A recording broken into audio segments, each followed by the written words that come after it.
सर्वसाक्षी प्रभु हरे की कृष्णा। दंडवत प्रणाम महाराज। हरे कृष्णा। स्वागत है। धन्यवाद।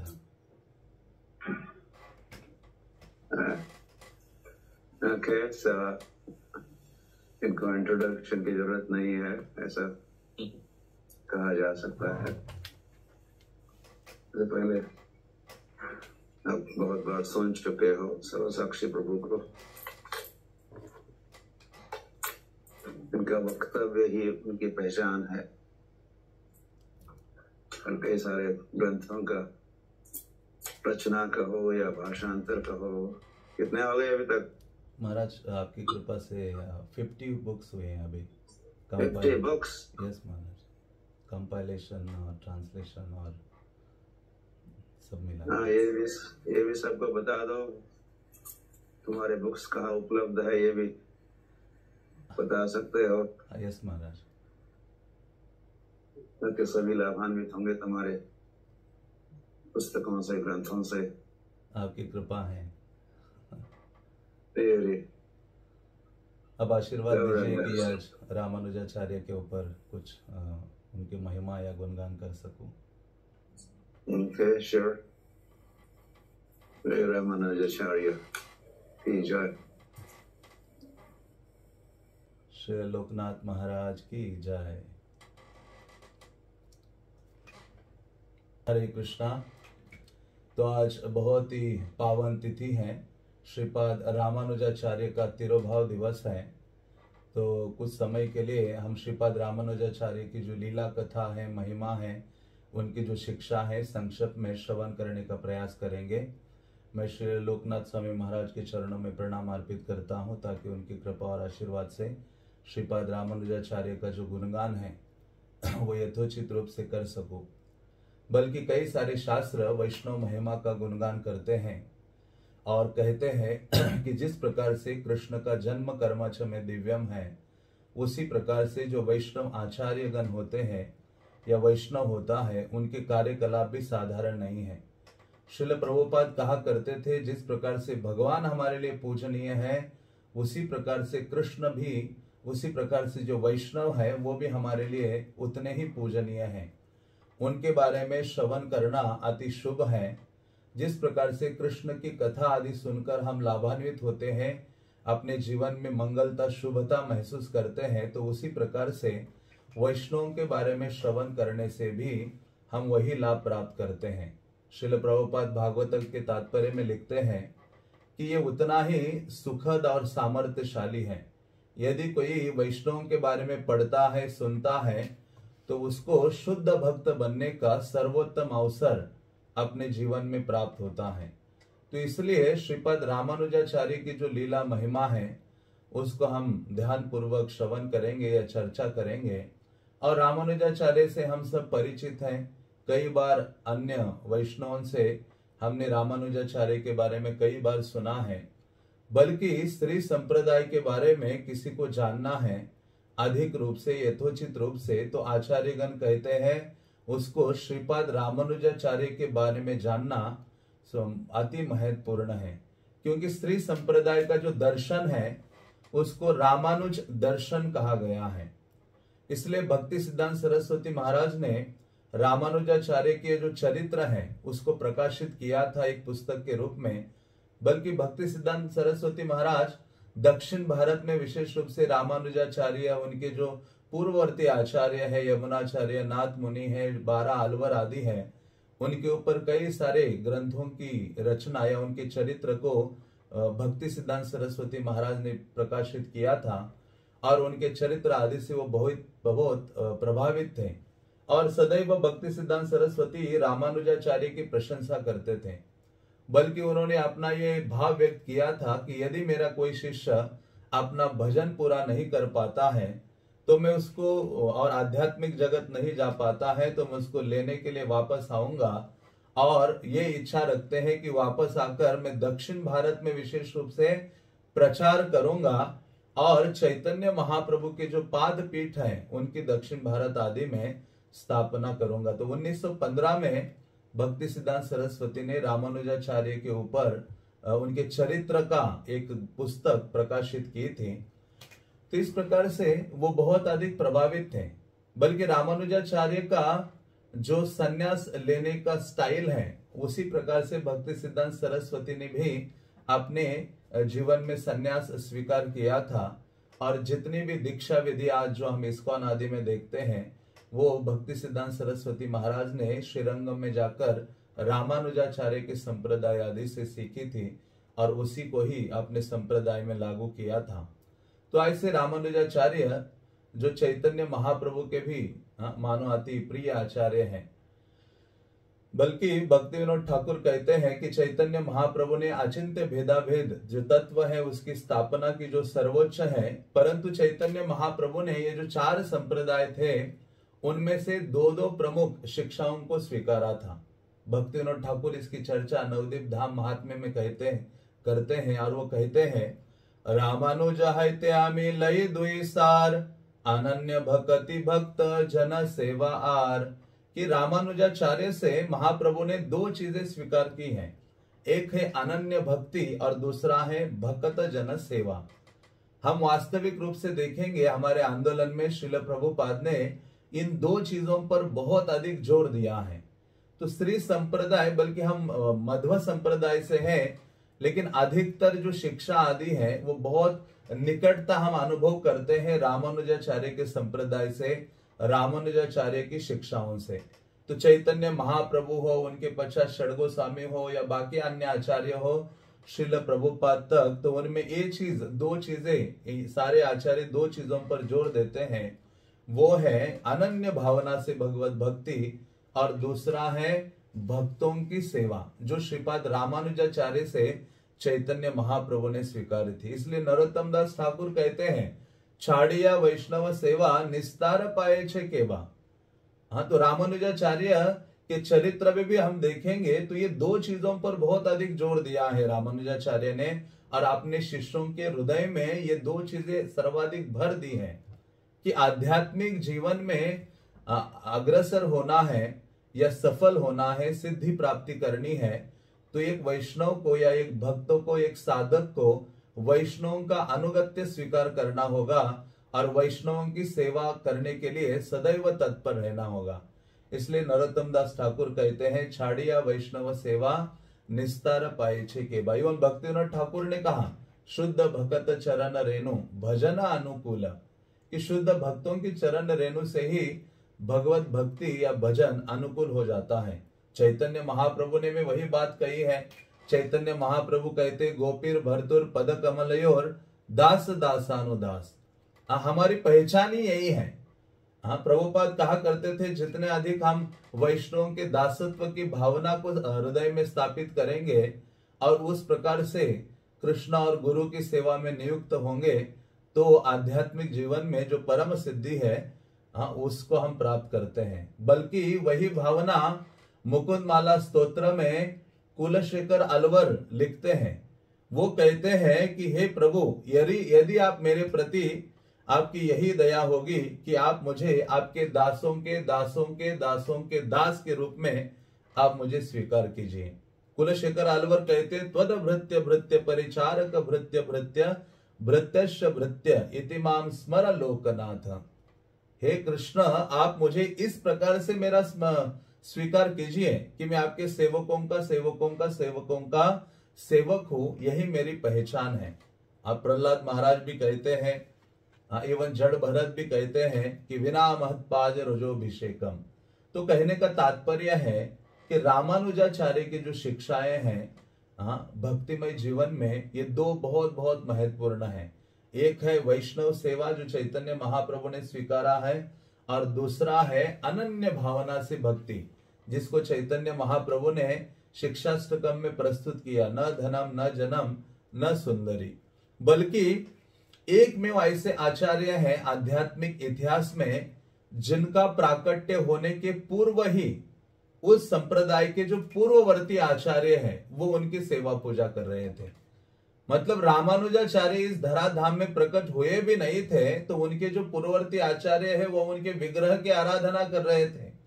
इसलिए रामानुजाचार्य कोई साधारण आचार्य नहीं है। उनको उद्धारक आचार्य कहा जाता है। क्योंकि आप जानेंगे थोड़ा इतिहास, दक्षिण भारत को भक्ति का जन्म स्थल कहा गया है। प्रभुपाद लिखते भागवतम में कि ताम्रपर्णी आदि जो नदियां हैं, उनका जलपान करने मात्र से हृदय में भगवत भक्ति की भावना स्थापित हो जाती है। और ऐसे दक्षिण भारत में भक्ति का जन्म हुआ, अर्थात दक्षिण भारत में जो सबसे पहले वैष्णवों का प्राकट्य हुआ है कृष्ण के अप्रकट होने के पश्चात, वो थे 12 अलवर्स या 12 अलवर। श्री संप्रदाय के ये पूर्ववर्ती आचार्य है या महान भक्त है 12 अलवर।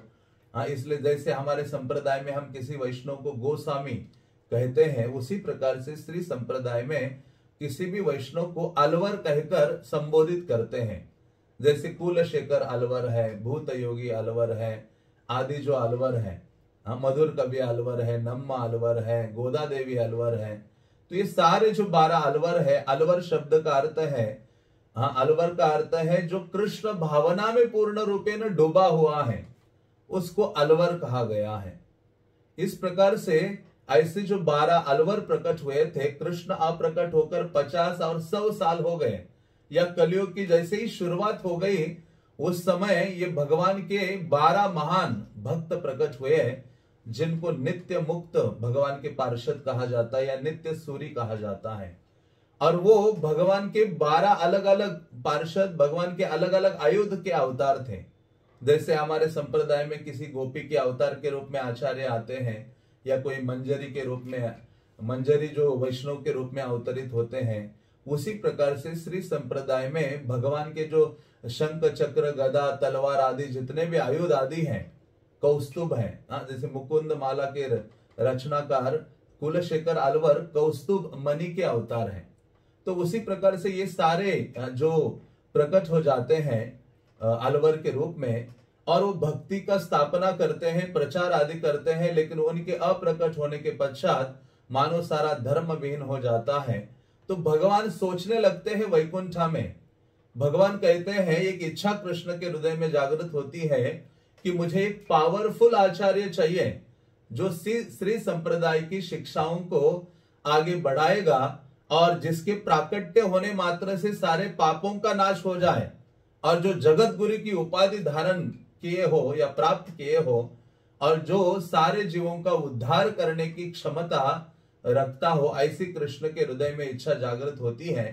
तो भगवान क्या करते हैं, अपने जो प्रथम सेवक है, जिनको कहा जाता है अनंत, जिसके ऊपर शयन करते हैं भगवान, तो भगवान अनंत की ओर देखते हैं, और जैसे ही देखते हैं भगवान कहते हैं, यही है अनंत जो आचार्य बन के इस धराधाम में प्रकट हो सकता है।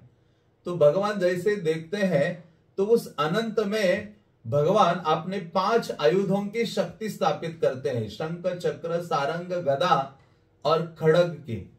और ऐसे जो वो प्रकट होने के लिए भगवान अपने अनंत को कहते हैं। तो जो अनंत है, जो भगवान के सर्वप्रिय सेवक है, गोपनीय सेवक है, वही इस धराधाम में किस रूप में अवतरित होते हैं, श्रीपाद रामानुजाचार्य के रूप में अवतरित होते हैं। इसलिए ये सारा भविष्य पुराण, पद्म पुराण, कई सारे पुराणों में ये सारा वर्णन है। तो इसलिए कहा गया है अनंत प्रथमम रूपम लक्ष्मणंच तत्परम, कि अनंत ये प्रथम रूप है उनका, उसके पश्चात वो लक्ष्मण के रूप में अवतरित हुए।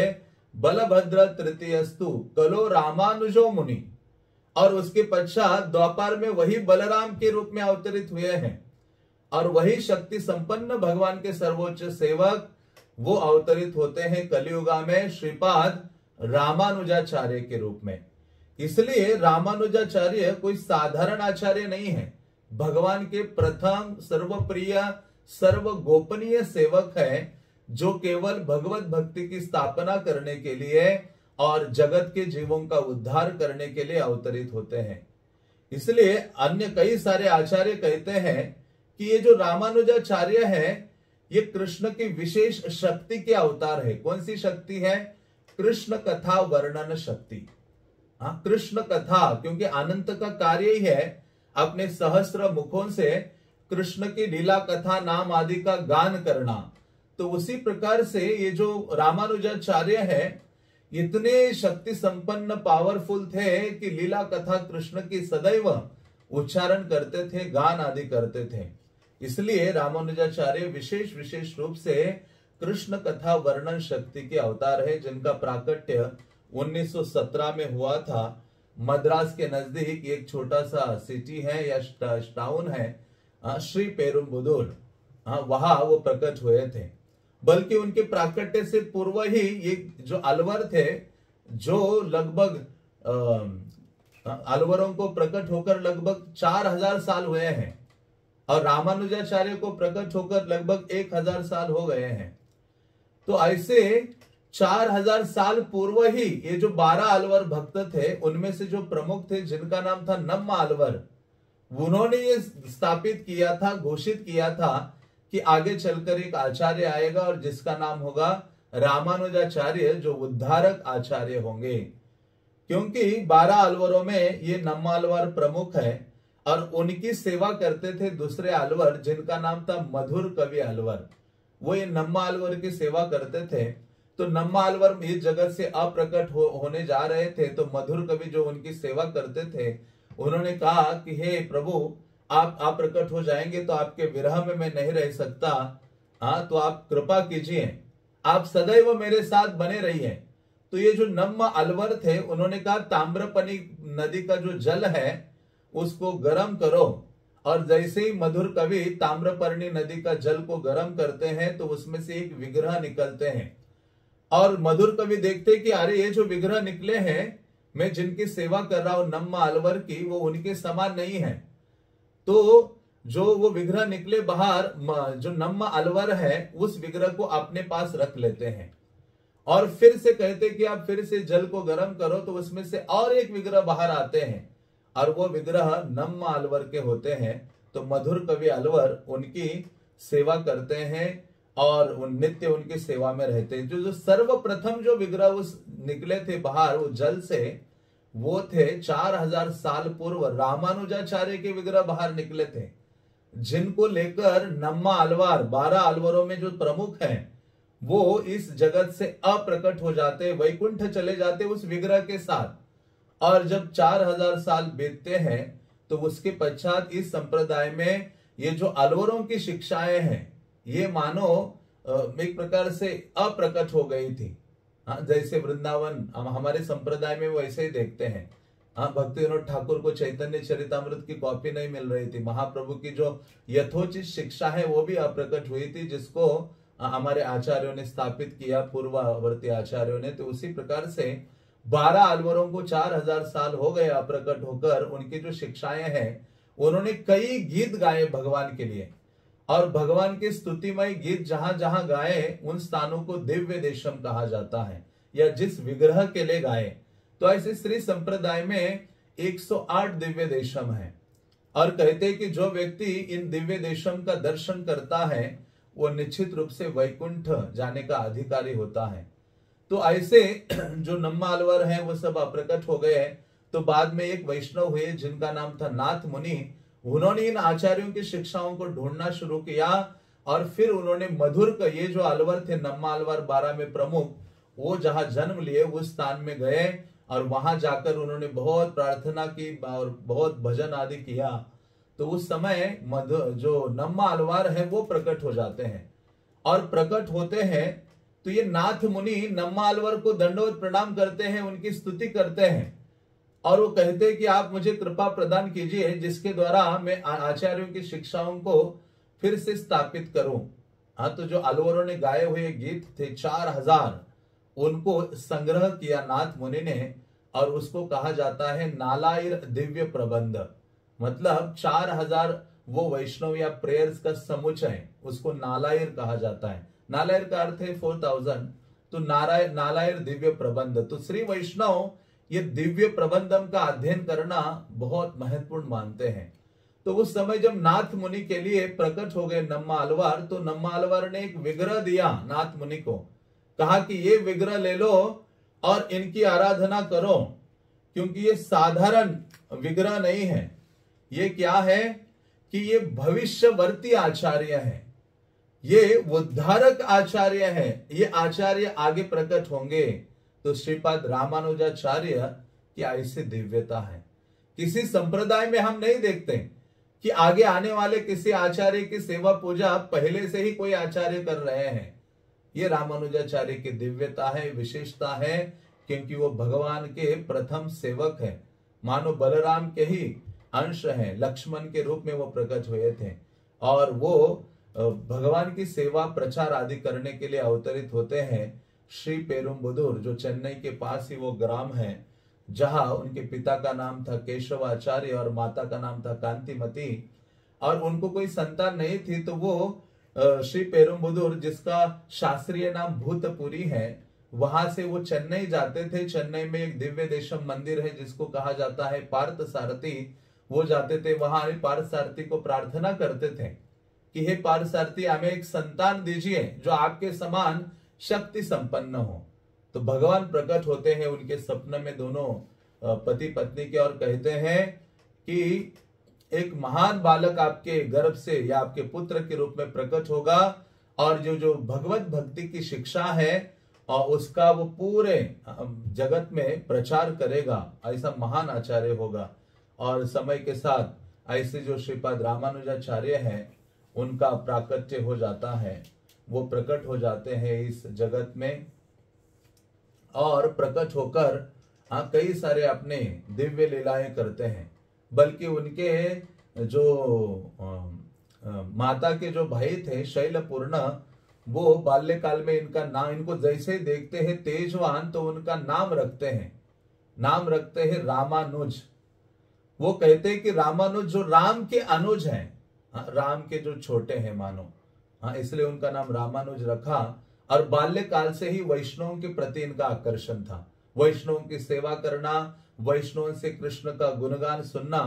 तो ऐसे उनके गांव से नजदीक ही कांचीपुरम नगर है, तो एक महान वैष्णव अपने गांव से प्रतिदिन कांचीपुरम वरदराज की सेवा करने के लिए जाते थे, जिनका नाम कांचीपूर्ण था।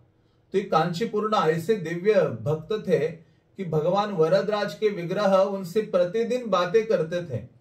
तो ऐसे कांचीपूर्ण की शरण ग्रहण करते हैं और वो कहते हैं कि आप मुझे आपकी शरण दीजिए और मुझे शिक्षा प्रदान कीजिए। तो कांचीपूर्ण से भगवत भक्ति की जो शिक्षा है वो प्राप्त करते हैं जो रामानुजाचार्य हैं, और उनकी सेवा करने लगते हैं।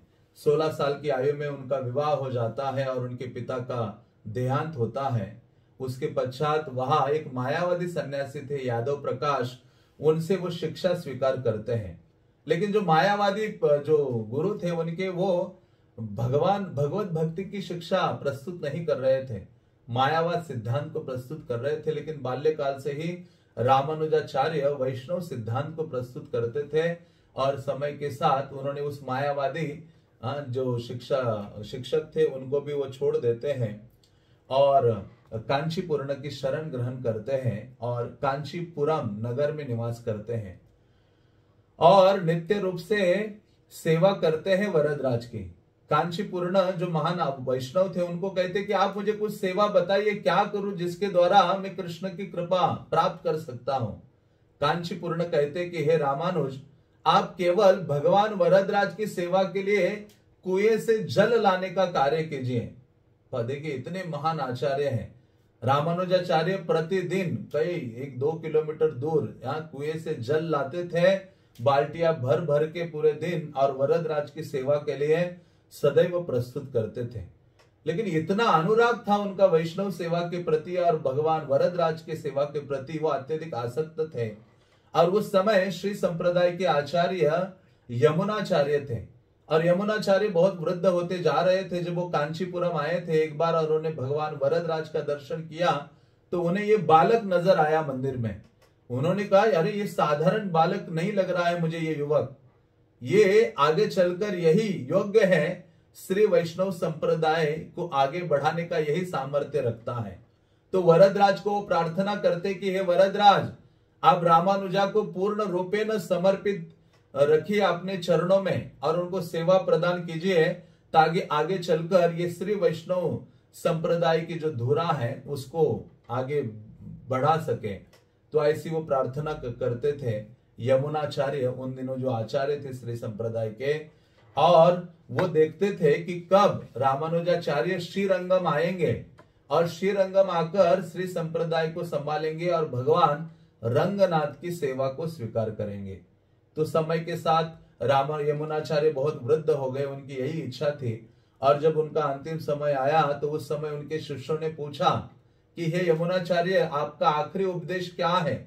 तो यमुनाचार्य ने कहा, केवल वैष्णवों की सेवा को बहुत गंभीरता से स्वीकार कीजिए आप सब, और विग्रह की सेवा कीजिए जिस प्रकार से कांचीपुरम में वरदराज की सेवा कांचीपूर्ण नामक महान भक्त करते हैं।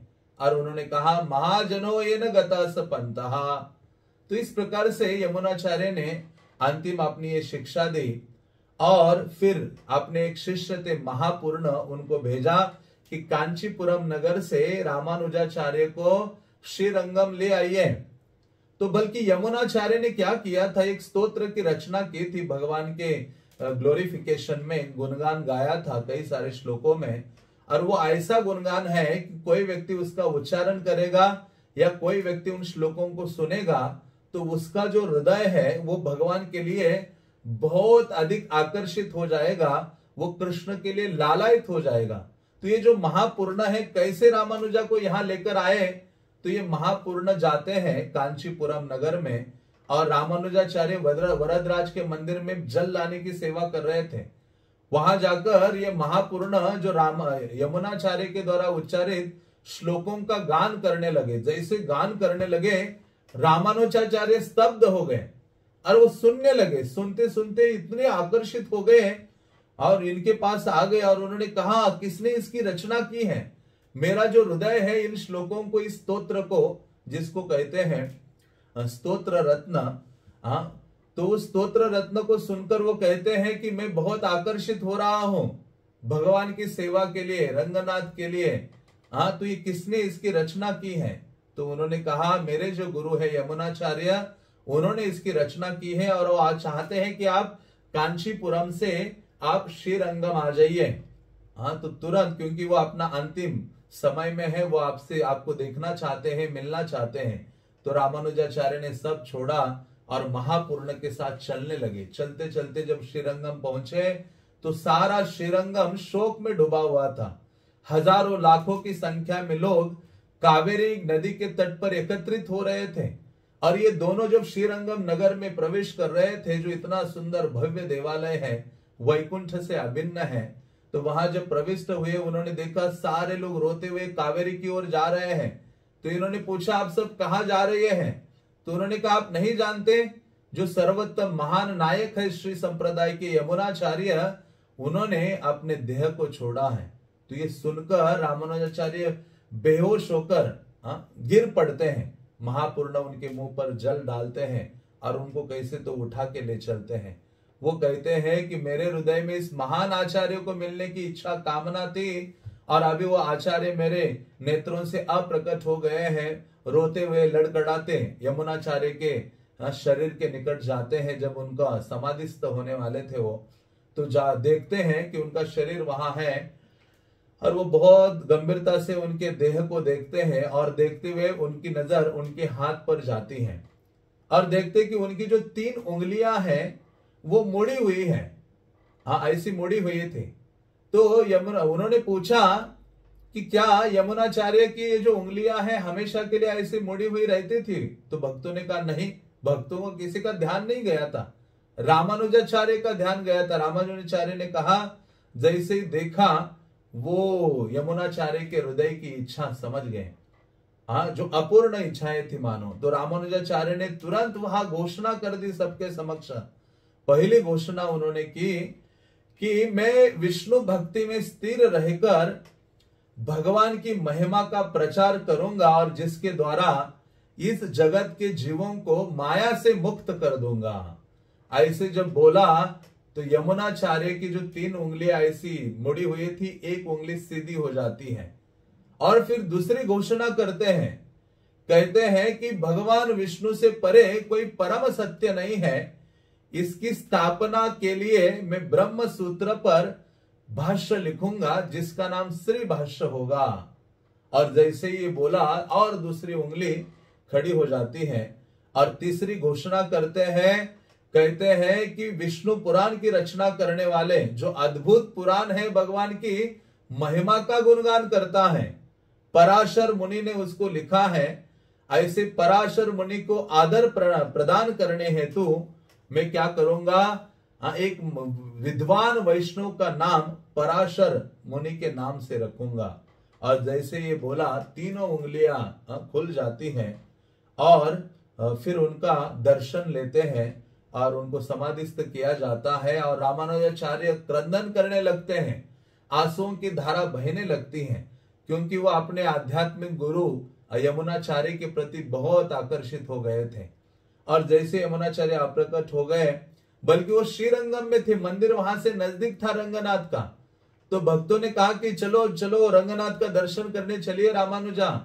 कहते मैं उस क्रूर भगवान का दर्शन नहीं करना चाहता, क्योंकि उन्होंने मेरे आचार्य को ले गए हैं।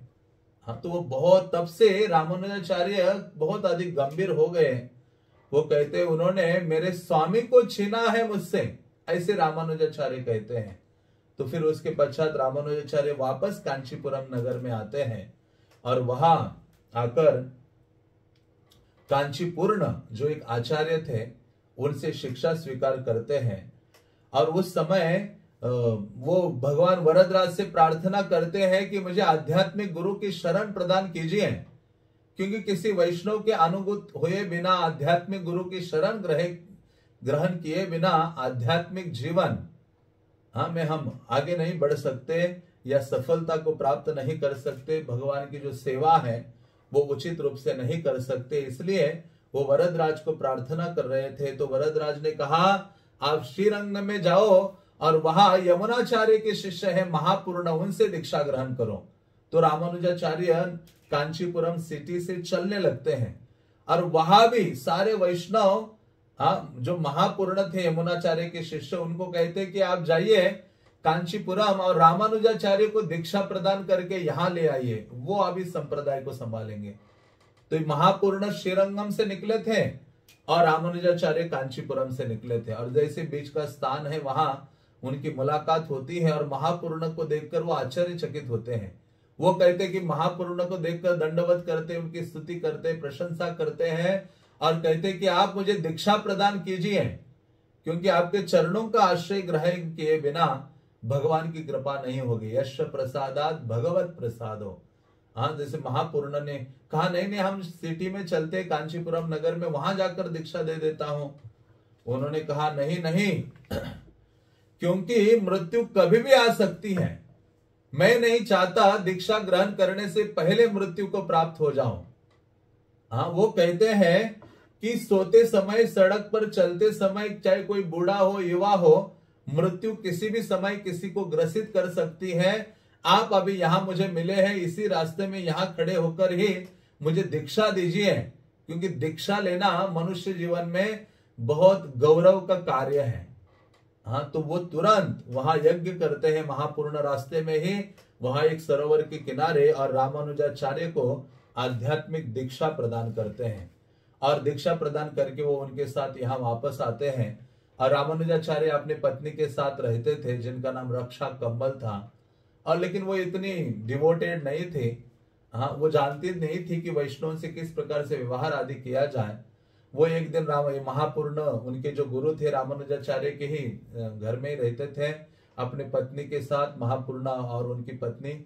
और फिर ये रक्षा कम्बल रामानुजा की पत्नी उनकी पत्नी का अनादर करती है, शूद्र आदि कहकर संबोधित करती है, उनके साथ वाद विवाद करती है। और महापूर्ण अचानक ही छोड़कर चले जाते हैं श्रीरंगम अपने पत्नी के साथ। और एक दिन रामानुजाचार्य आ रहे थे वरदराज मंदिर से अपने घर की ओर, तो उनको रास्ते में एक ब्राह्मण दिखाई दिया। ब्राह्मण जैसे दिखाई दिया तो उनको कहा कि हे ब्राह्मण, आप बहुत दुबले पतले लग रहे हो। तो उन्होंने कहा कि आपके घर से आया हूं, आपके घर में गया था आपकी पत्नी से कुछ मांगने के लिए, उन्होंने कुछ दिया नहीं, मुझे खदेड़ दिया। और ये कहकर कहते अभी मैं आपको लेटर देता हूं, आप मेरे घर में जाओ, आपकी सारी सेवा आदि होगी।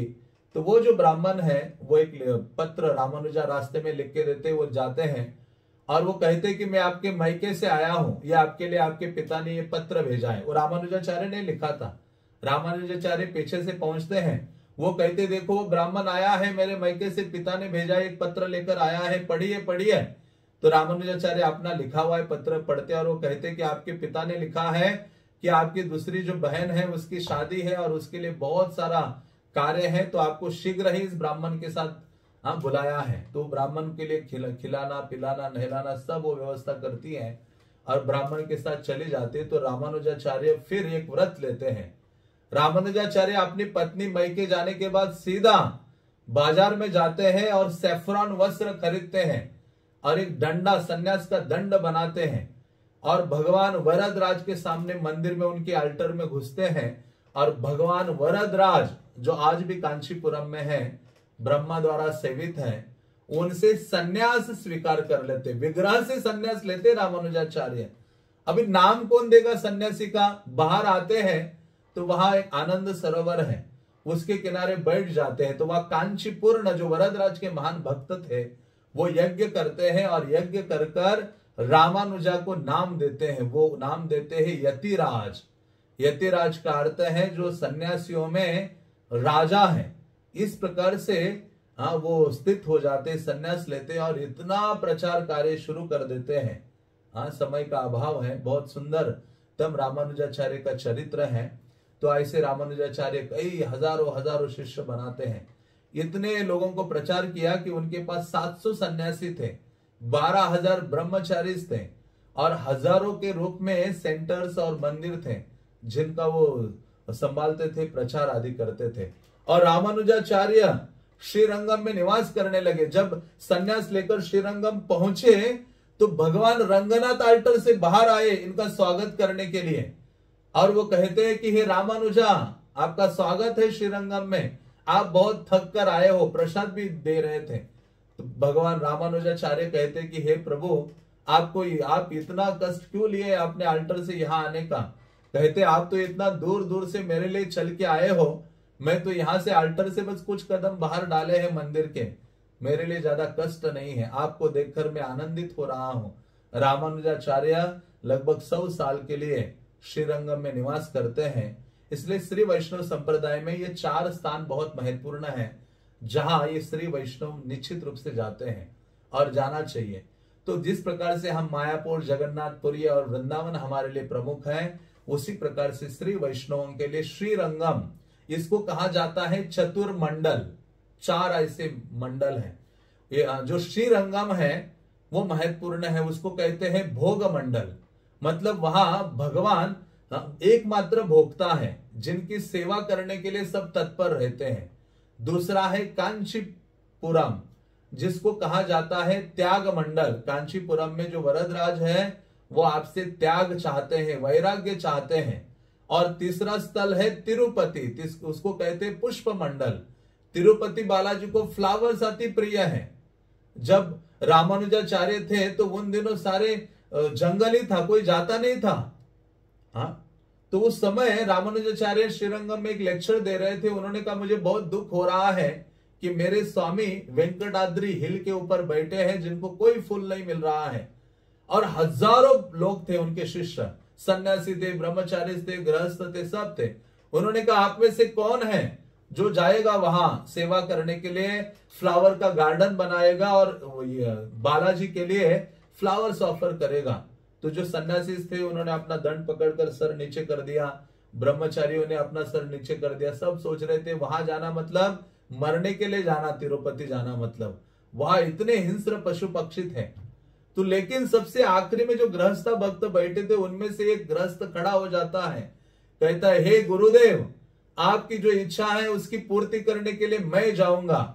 जैसे ये सुना, रामानुजाचार्य आप लेक्चर दे रहे थे, व्यास आसन से खड़े होकर बीच में निकल पड़े चलते हुए, जाकर उनका आलिंगन किया, उनको शक्ति संचारित की। और वही वैष्णव जाते हैं अपने पत्नी के साथ जो गर्भवती भी थी वहां हिल चढ़कर जंगल में रात्रि में चारों ओर आग जलाते थे, बीच में रहते थे ताकि पशु आदि से खतरा ना हो। और उन्होंने भगवान बालाजी के लिए सुंदरतम फ्लावर्स का गार्डन बनाया, सरोवर बनाया। आज भी आप जाएंगे मंदिर के बिल्कुल 1 मिनट वॉक के पास है रामानुज सरोवर और वो जो गार्डन जो रामानुजा के शिष्य ने बनाया था। इसलिए तिरुपति को पुष्प मंडल कहा जाता है। और चौथा है तिरुनारायणपुरम मेल्लकोटे, ये मैसूर के पास है, जिसको विद्या मंडल कहा जाता है। और वहां जाकर कोई व्यक्ति केवल श्री भाष्य जो रामानुजा ने लिखा है उसके 2-3 श्लोकास भी पढ़े तो भी वो भगवान को प्रसन्न कर सकता है।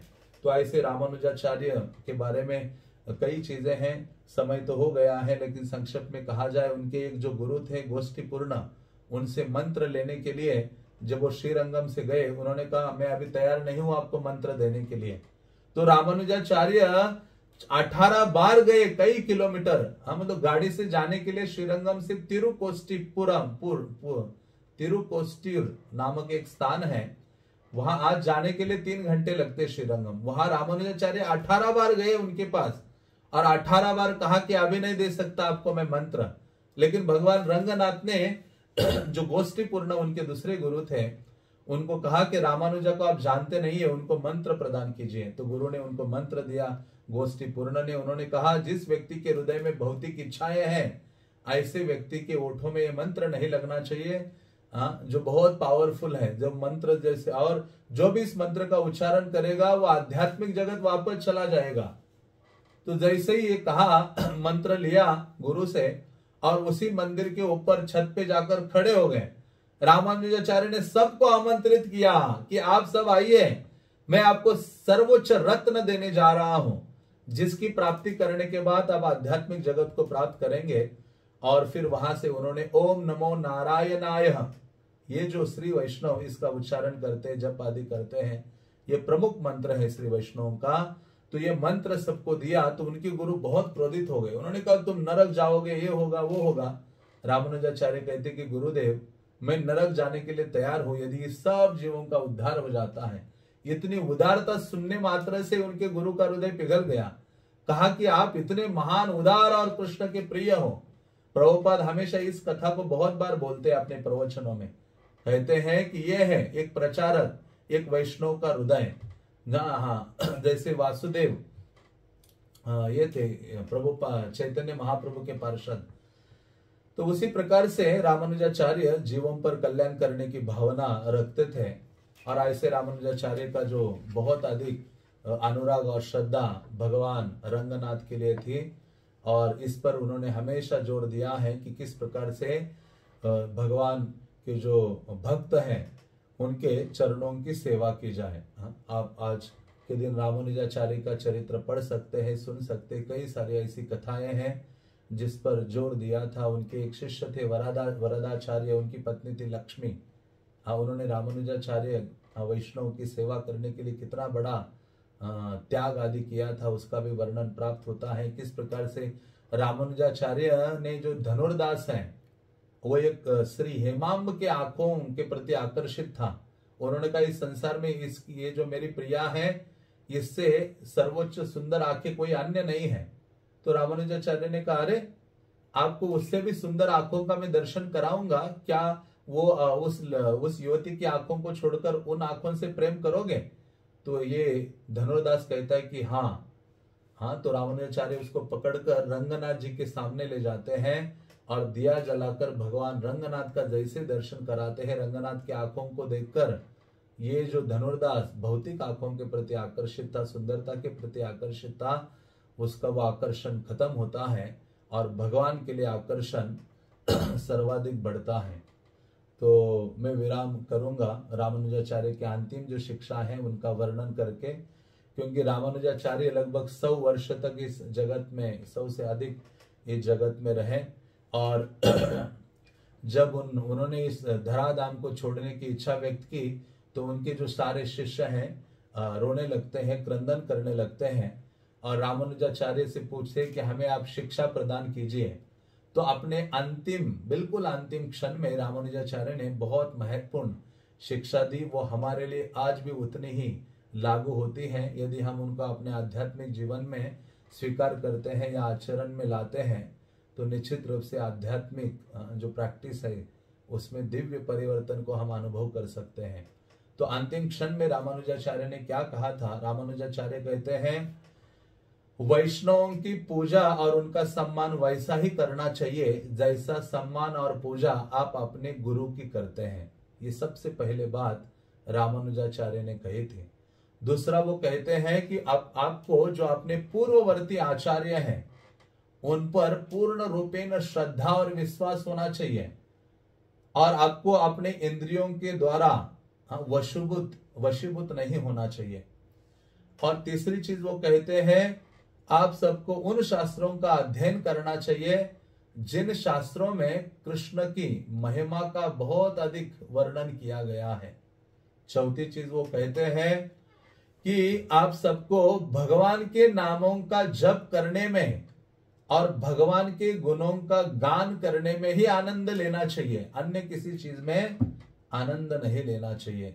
और पांचवी चीज कहते हैं कि भगवान की जो सेवा है वो करने का सर्वोच्च जो विधि है यह है कि भगवान के प्रिय भक्तों की सेवा करे।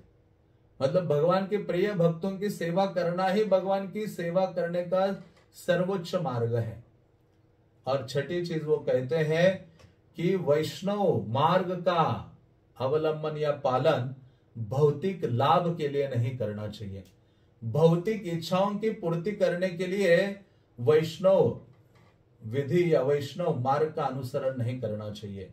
सातवीं चीज वो कहते हैं और सदैव स्वयं को शुद्धता को बनाए रखने के लिए प्रयास करना चाहिए। आंतरिक शुद्धता और बाह्य शुद्धता बनाए रखने के लिए हमें प्रयास करना चाहिए।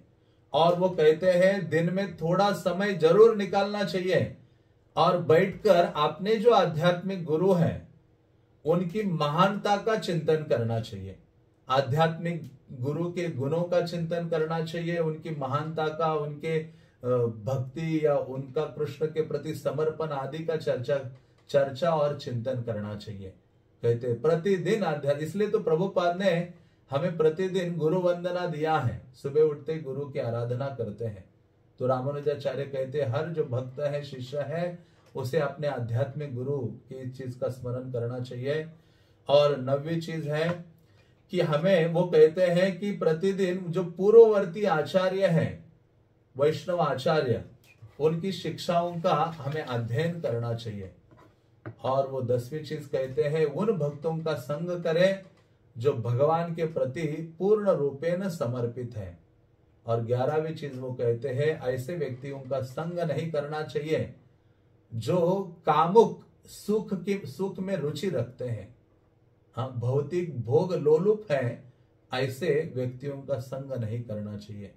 और 12वीं चीज कहते हैं कि जो लोग भक्ति मार्ग के अतिरिक्त अन्य प्रकार की शिक्षा देते हैं ऐसे व्यक्तियों का संग नहीं करना चाहिए। ये बोलकर रामानुजाचार्य क्या हो जाते हैं, शांत हो जाते हैं। थोड़े से शांत हो जाते हैं तो एक भक्त अचानक पूछता है कि हे गुरुदेव, हमें कैसे आचरण करना चाहिए इस जगत में और क्या और करना चाहिए, संक्षिप्त में आप बताइए सार रूप में। तो रामानुजाचार्य कहते हैं कि आप सबको श्री भाष्य का अध्ययन करना चाहिए और उसकी शिक्षा अन्यों को देना चाहिए। कहने का तात्पर्य है भगवत भक्ति आदि की शिक्षा लेनी चाहिए और उसका प्रचार करना चाहिए। वो कहते ये आपसे नहीं हुआ तो क्या करो, अन्य जो भक्त हैं जिन्होंने शिक्षाएं दी हैं उन शिक्षाओं का अध्ययन करो। ये भी आपसे नहीं हुआ तो वो कहते हैं किसी पवित्र स्थान में जाओ और वहां जाकर रहो और वहां जाकर विग्रह की सेवा किया करो।